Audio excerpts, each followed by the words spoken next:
Let's taste some wine. So, you may be asking yourself, what's Justin doing in his garage on Saturday night, posting to Instagram stupid videos? And it turns out that this is probably what I would have been doing even if we weren't self-quarantining and sheltering in place and safer in place and whatever other thing that we were doing, because this is probably, kind of what you do. And on a night like this, when I'm just hanging out in the garage doing a little bit of work and organizing some wine and messing around, what I like to do is have a glass of something, and have a glass of something fantastic. So what I'm going to share with you tonight is something fantastic. So the wine that we're going to have is, this is the Praesidium Cerasuolo d'Abruzzo Superiore 2018.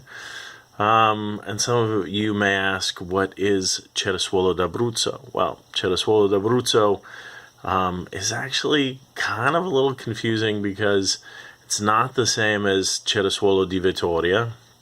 And then you may ask, Justin, what is Cerasuolo di Vittoria? Well, Cerasuolo di Vittoria is a wine from Sicily, and it is a DOC, and it's a combination of two grape varieties, Frappato and Nero d'Avola. Originally it was mostly Frappato, and Frappato doesn't actually get a lot of color, and so they ended up adding Nero d'Avola to it, which is added to many, many, many different wines all over Italy, some legally and some not, because of course it's a really dark-skinned grape, and it helps turn lighter red wines into darker red wines, which is why it was originally put into Cerasuolo di Vittoria. Cerasuolo d'Abruzzo, in contrast, is really just a rosé of Montepulciano d'Abruzzo, and Montepulciano d'Abruzzo is the great red grape of the Abruzzo, and of course one of the most widely planted. Well, I wouldn't say that. I'm just going to say it's a large portion of the production in the Abruzzo. So this is from a very, very small, lovely producer high up in the mountains near the Gran Sasso, between the Gran Sasso and the range of mountains and the coastal mountains. So it's a true continental climate, which you really don't find that much in Italy. There's only a couple places where you get true continental climate wines. So this is Praesidium, which is the Roman name of the town of Preza, and Preza is one of those beautiful hillside towns that is almost empty now, of course, because everyone's moved away. But what happens is they're actually incredibly cosmopolitan, because everyone's moved away, and so they have relatives in Canada and Australia and England and the United States, and they usually go away, and then they come back to live in their little town when they get older, and of course they bring back the language and the mores and the customs of the places where they've lived for the last 30 or 40 years. So when I first met the Pasquale family, I also met their uncle, and their uncle used to live in Canada for many years, and so when he opened his mouth, I thought I was speaking to someone from Canada, which was fantastic.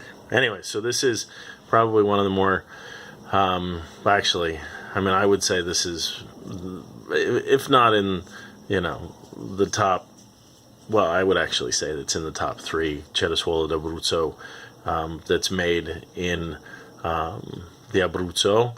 Obviously the top three Cerasuolo, and it's a wine that can age. So it's a rosé that you can actually age for years and years and years, and it just gets better.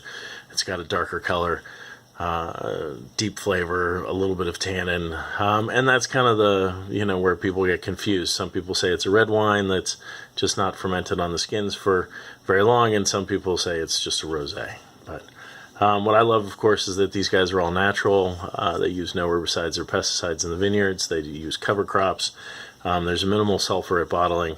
And they still do stuff like they bottle by hand. So as you can see on top of that, that's the punch from the hand bottler, the little circle that you see.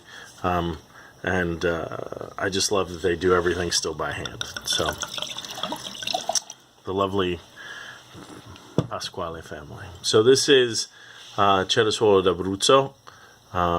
So it's actually not that long on the skins, because with Montepulciano d'Abruzzo, especially dark colored Montepulciano d'Abruzzo, you really don't have to keep it on the skins for very long. And this is actually what is sort of an older way of making rosé, which is it's called ensalasso, which means that it's actually saignéed or bled off of the fermenting Montepulciano d'Abruzzo. So this is 2018, and what struck me about it when I originally tasted it, I thought it was just had a whole bunch of acidity and was really crisp, but it had that umami sort of fifth flavor that you get that I love. You know, they're salty and sweet and bitter and whatever else there is, I never remember.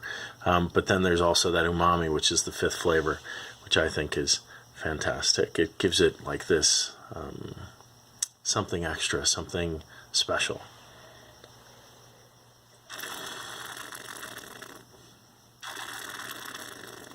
And the finish is super long. The tannins are definitely there.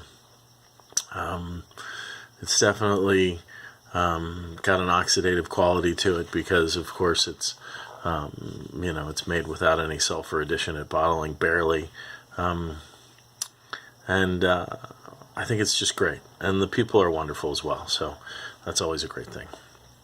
Anyways, I hope you guys are enjoying your Saturday night.